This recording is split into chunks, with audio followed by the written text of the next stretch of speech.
Hello friends, आधार Vishnu education में आपका स्वागत है। आज मैथमेटिक्स 7.1 का 5वां सवाल। अब तक 4 सवाल तो पहले बता चुके हैं। अब आइए 5वें सवाल को हल करते हैं, क्योंकि इन सब का समाकलन ज्ञात करना है। अब यहाँ पे एक क्वेश्चन है कि sin 2x - 4e⁻³3x। चूँकि अब तक जो भी हम लोग सवाल हल कर रहे थे उसमें बस सिंगल स्टेप था, अब यहाँ पे डबल है, बस बीच में माइनस है। इसमें क्या करेंगे कि एक एक स्टेप को हल करेंगे और हल करने के पश्चात यहाँ पे जो स्वेच्छ नियतांक होता है उसको साथ में रखेंगे और उसका वही रिजल्ट हो जाएगा। तो आइए इसको हल करते हैं। तो यहाँ पे sin 2x का हमने पिछले क्वेश्चन में भी हल कराया था कि sin 2x का मान कैसे निकालते हैं।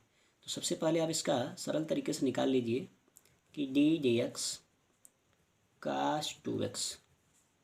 अब यहाँ पे हम cos x का जानते हैं अवकलन के रूप में कि -sin x होता है। तो यहाँ पे cos 2x है, तो यहाँ पे हो जाएगा -sin 2x। लेकिन जब 2x का dx करेंगे तो यहाँ पे 2 मिल जाएगा, तो यानी -2 sin 2x मिलेगा। अब क्या करते हैं कि हमें sin 2x का मान निकालना है। तो जब sin 2x निकालेंगे तो यहाँ पे ddx वही रहेगा, बस अंतर है कि यह जो चिन्ह के साथ यह -2 है वह यहाँ पे आएगा तो हर में होगा, जब यहाँ पे अंश में है तो यहाँ पे हर में होगा। तो यानी -1/2 और cos 2x होगा। अब करना क्या है कि हमें समाकलन के साथ इसको ज्ञात करना है। तो समाकलन के चिन्ह लगा करके और sin 2x जब dx करेंगे तो इसका जो मान है वह -1/2 और cos 2x प्लस यहाँ पे c लिखते हैं। लेकिन दोस्तों एक बात समझने वाली है कि c हम तब लिखते हैं जब कोई सिंगल टर्म होता है। अभी तो यहाँ पे हमने एक स्टेप हल किया, अभी इसको हल ही करना है तो एक और c आएगा। तो क्यों ना हम दो c को अलग अलग प्रकार से सिम्बलाइज कर दें। तो इसको यदि c1 मान ले रहे हैं तो इसको हम c2 मानेंगे। तो आप अब इसको इक्वेशन के रूप में भी दे सकते हैं या a b करके कुछ भी आप सिम्बलाइज कर सकते हैं। अब आइए अब इसको भी हल करते हैं, यानी इसके ऊपर वाले जो दूसरा स्टेप है इसको। अब इसको हल करेंगे तो क्या मिलेगा। तो आइए इसको हल करते हैं।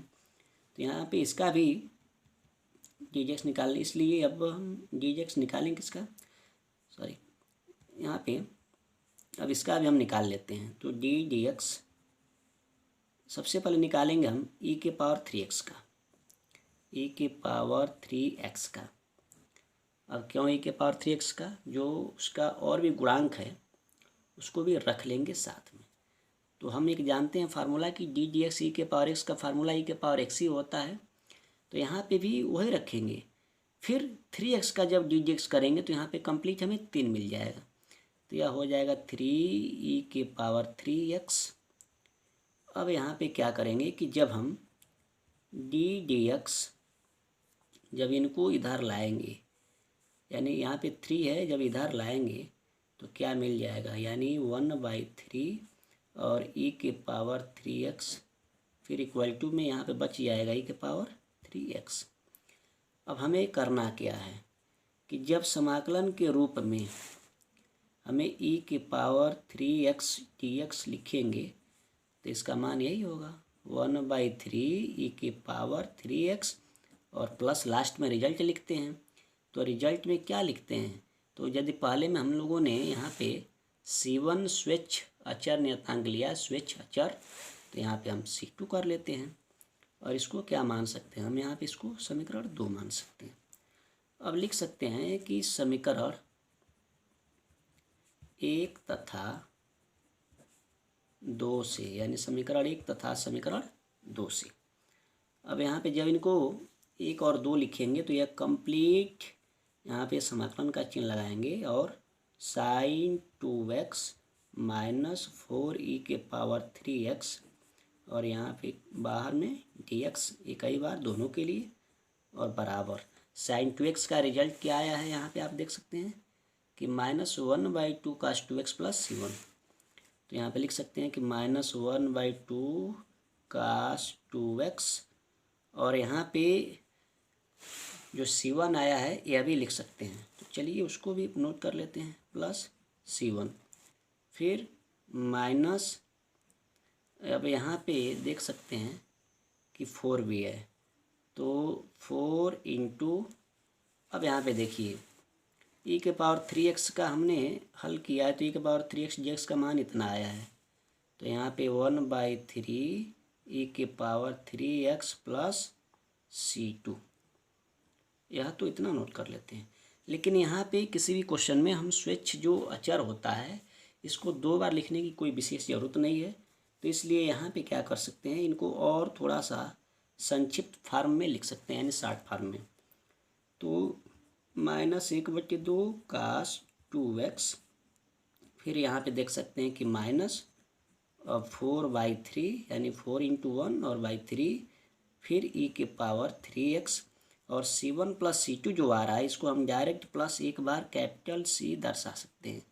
और यहाँ पे हम दिखा सकते हैं कि c1 plus c2 equal to हमने क्या मान लिया, c मान लिया। तो यही हमारा रिजल्ट होगा, यानी हमारा जो रिजल्ट है वह यह है कि sin 2x माइनस 4e के power 3x dx equal to हमारा इतना मान प्राप्त हुआ, यही हमारा रिजल्ट होगा। तो हमें उम्मीद है कि यह क्वेश्चन समझ में आ गया होगा। अब आइए चलते हैं अगले क्वेश्चन के लिए। तो अगले क्वेश्चन में करना क्या है, देखिए अब इसमें अगला क्वेश्चन है हमारा क्वेश्चन नंबर 6, यानी यह दिया है कि समाकलन 4e के पावर 3x प्लस 1 dx, इसको हल करना है।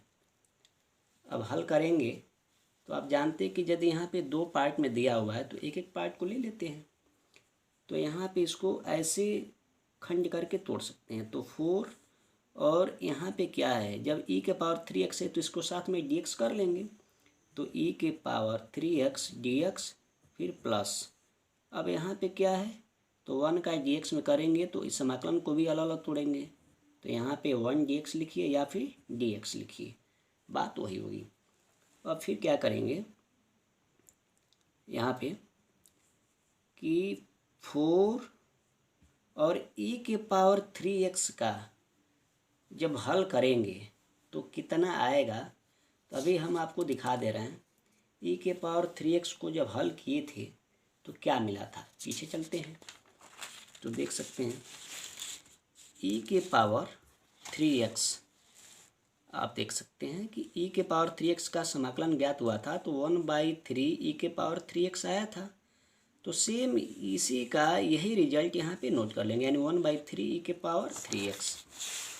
तो यहाँ पे लिख सकते हैं 4 × 1/3 e के पावर 3x और क्या आया था, प्लस c आया था ना।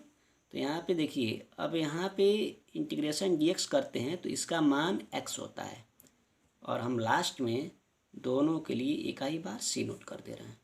तो इसका मतलब हो गया कि 4/3 e के power 3x plus x plus c, यही हमारा रिजल्ट हुआ। तो ये भी क्वेश्चन काफ़ी आसान है। बस करना क्या है कि यह समाकलन का चिन्ह है, ये बीच में प्लस है, तो इस dx का इस कोष्ठक के अंदर गुणा होगा। इस समाकलन को भी जब करेंगे तो इन दोनों को तोड़ लेंगे। तो समाकलन 4e के पावर 3x dx प्लस फिर समाकलन 1 dx। अब यहाँ पे इनका जब करेंगे समाकलन तो पीछे अभी आपने क्वेश्चन में किया था तो उसका मान डायरेक्ट यहाँ पे रख लिए या फिर आप कर सकते हैं। फिर प्लस इसका जब करते हैं तो इसका x होता है और जब हल हो जाता है तो लास्ट में हम क्या रखते हैं, c रखते हैं, यानी स्वेच्छ अचर, और इसका रिजल्ट यहाँ पे लास्ट में लिख दिए। अब चलते हैं क्वेश्चन नंबर 7 को हल करते हैं। तो देखिए क्वेश्चन नंबर 7 क्या है। क्वेश्चन नंबर 7 में दिया हुआ है समाकलन x² 1 - 1/x² फिर dx। अब देखिए इसमें भी क्या करेंगे कि सबसे पहले इस x² का इस ब्रैकेट वाले में गुणा कराइए और साथ में dx को रखिए और इस समाकलन चिन्ह को अलग अलग पार्ट में बांट लीजिए। तो यहाँ पे भी वही करेंगे कि यहाँ पे जो x² है इनको अलग अलग किया जाए। तो सबसे पहले एक समाकलन न तो रहने दीजिए, इसका गुणा कीजिए। तो x² फिर माइनस हो जाएगा x² × 1/x² और फिर बाहर dx। अब क्या करेंगे तो यहाँ पे देख सकते हैं कि समाकलन चिन्ह के साथ एक्स स्क्वायर तो रहेगा ही, माइनस एक्स स्क्वायर से एक्स स्क्वायर कैंसिल होगा तो 1 बच जाएगा, फिर डी एक्स बच जाएगा। अब यहीं से अलग अलग पार्ट में कर लेते हैं। तो यहाँ पे क्या होगा, तो एक्स स्क्वायर फिर यह गुणा कर लीजिए तो एक्स स्क्वायर डी एक्स, फिर माइनस, फिर ये समाकलन का चिन्ह यहाँ पे लगा करके फिर डी एक्स कर लीजिए। अब यहाँ पे आप देख सकते हैं कि एक्स स्क्वायर का डी एक्स के साथ जब करते हैं तो मैंने एक फार्मूला आज नोट कराया, आज नहीं पहली वीडियो में नोट कराया हूँ कि एक्स के पावर n के रूप का जब समाकलन में हो तो क्या फार्मूला होता है। तो आइए उस फार्मूले को हम दिखा देते हैं। फार्मूला देख लीजिए और समझेंगे आप तो समझ जाएंगे। तो एकदम स्टार्टिंग फार्मूला है कि एक्स के पावर n डी एक्स का फार्मूला होता है कि एक्स के power n+1 by n+1 plus C.